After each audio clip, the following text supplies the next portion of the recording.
Selamat pagi Bapak Ibu semua jemaat yang diberkati Tuhan. Shalom.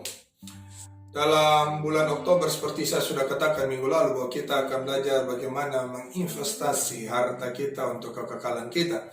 Minggu lalu kita belajar bahwa kita hidup jangan diperbudak oleh harta kita. Dan khusus di minggu ini kita akan belajar jangan kita binasa karena harta kita. Kisah Para Rasul pasal 5 pada ayat yang pertama hingga ayat yang ke-11 saya akan bacakan buat Bapak Ibu. Ananias dan Safira. Ada seorang lain yang bernama Ananias, ia beserta istrinya Safira menjual sebidang tanah. Dengan setahu istrinya ia menahan sebagian dari hasil penjualan itu dan sebagian lagi dibawa diletakkan di depan kaki rasul-rasul. Tetapi Petrus berkata, Ananias, mengapa hatimu dikuasai iblis sehingga engkau mendustai Roh Kudus dan menahan sebagian dari penjualan tanah itu? Selama tanah itu tidak dijual, bukankah itu tetap kepunyaanmu? Dan setelah dijual, bukankah hasilnya itu tetap dalam kuasamu? Mengapa engkau merencanakan perbuatan itu dalam hatimu? Engkau bukan mendustai manusia, tetapi mendustai Allah. Ketika mendengar perkataan itu, rebalah Ananias dan putuslah nyawanya. Maka sangatlah ketakutan semua orang yang mendengar hal itu. Lalu datanglah beberapa orang muda, mereka mengapani mayat itu, mengusungnya keluar dan pergi menguburnya. Kira-kira 3 jam kemudian masuklah istri Ananias, tapi ia tidak tahu apa yang telah terjadi. Kata Petrus kepadanya, katakanlah kepadaku dengan harga sekian tanah itu kamu jual. Jawab perempuan itu, betul sekian. Kata Petrus, mengapa kamu berdua bersepakat untuk mencobai Tuhan? Lihatlah, orang-orang baru menguburkan suamimu berdiri di depan pintu dan mereka akan mengusung engkau juga keluar. Lalu rebalah perempuan itu seketika itu juga di depan kaki Petrus dan putuslah nyawanya. Ketika orang-orang muda itu masuk, mereka mendapati dia sudah mati. Lalu mereka mengusungnya keluar dan menguburnya di samping suaminya. Maka sangat ketakutanlah seluruh jemaat dan semua orang yang mendengar hal itu. Sungguh cerita yang tragis Bapak Ibu, bahwa berkat akhirnya membinasakan suami istri ini. Sebenarnya apa yang salah di cerita ini? Tidak pernah ada aturan bahwa setiap kali jual tanah seluruh hasil dibawa kepada Tuhan. Memang tidak ada aturan. Substansi dari kematian yang dialami oleh Ananias dan Safira hanyalah karena mereka tidak jujur. Harta yang mereka peroleh, uang yang mereka peroleh dari penjualan tanah, mereka tidak jujur untuk membicarakannya dengan rasul-rasul. Dalam hal ini adalah Petrus. Mereka membawa sebagian dan mereka berkata bahwa ini adalah seluruh hasil penjualan itu. Kalau kita lihat, kita mundur sedikit di pasal 3, pasal 4, ya kita lihat cara hidup jemaat luar biasa. Mereka selalu menjual kepunyaan mereka dan seluruh hasilnya dibawa kepada para rasul untuk menanggulangi hidup jemaat-jemaat yang miskin, yang kekurangan pada saat itu.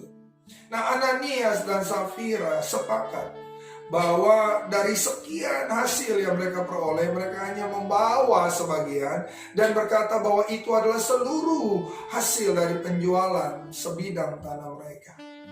Bapak Ibu, sungguh tragis, benar-benar tragis. Ya, mereka berkorban sebenarnya. Mereka jual harta mereka, mereka ingin bagikan kepada orang miskin. Tapi mereka binasa karena tidak jujur. Mari Bapak Ibu, saya coba share ini dengan Bapak Ibu, supaya mari hari-hari ini kita jangan mengulangi lagi kecerobohan dari Ananias dan Safira. Hanya karena tidak jujur, mereka punya maksud baik, tapi mereka tidak jujur. Berapa banyak dari kita hari ini seperti itu? Kita kembalikan persepuluhan, tapi nggak jujur. Ya, kita kembalikan, kita berpikir ini jumlah yang besar bagi Pak Pendeta, ini jumlah yang besar bagi gereja, tapi kita tidak jujur.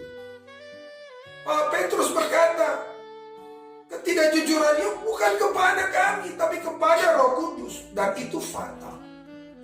Berapa banyak hari ini kita seolah-olah berkata bahwa saya tidak terlalu diberkati karena itu saya tidak mampu bawa kolekta, saya tidak bisa menabur untuk rumah Tuhan. Padahal sebenarnya kita sangat diberkati, cuman kita nggak mampu mengelola harta kita dengan benar. Dan akhirnya kita tidak jujur dalam mulut kita, seakan-akan Allah tidak memberkati kita, padahal Allah memberkati kita sangat banyak. Sebuah perenungan Bapak Ibu, pikirkan nafas gratis yang kita tiap hari nikmati. Bukankah itu berkat luar biasa? Coba pikirkan servis, ya keamanan, security, ya 24 jam malaikat-malaikat disuruh mengawal kita seperti Mazmur 91 ayat 11 dan 12. Coba itu dikonversi dengan nilai uang. Coba pikirkan, dari dua hal ini saja terlalu hebat perbuatan berkat Allah dalam dirimu dan diriku. Dan karena itulah mari kita jangan mengembangkan kebiasaan, ya. Selalu beribadah seenaknya kita menaruh persembahan. Seakan-akan Allah kita miskin. Seenaknya kita pakai persepuluhan. Seakan-akan bahwa ya sudahlah, ini cukup bagi gereja, ini cukup bagi pendeta. Dengar Bapak Ibu, ketidakjujuran telah membinasakan Ananias dan Safira. Saya menantang semua Bapak Ibu, jangan binasa karena hartamu. Mari jujur, Tuhan terlalu hebat memberkati kita. Jangan pelit di rumah Tuhan. Mari belajar menabur, level up dalam taburanmu. Ayo di Komsel, ayo menabur. Ayo apabila ada aksi apapun, diakonia membantu banyak orang miskin, ayo terlibat, ayo terlibat. Jangan binasa karena hartamu. Tuhan menolong hari-hari ini kita jujur dengan harta kita di hadapan Tuhan dan manusia. Tuhan memberkati. Bapa di surga, berkati umat-Mu. Kiranya sharing ringan ini membuat mereka memahami bahwa betapa penting arti kejujuran di hadapan Tuhan dan manusia, dengan berkat banyak yang mengalir dalam hidup kami. Diberkatilah umat-Mu dalam nama Yesus. Amin.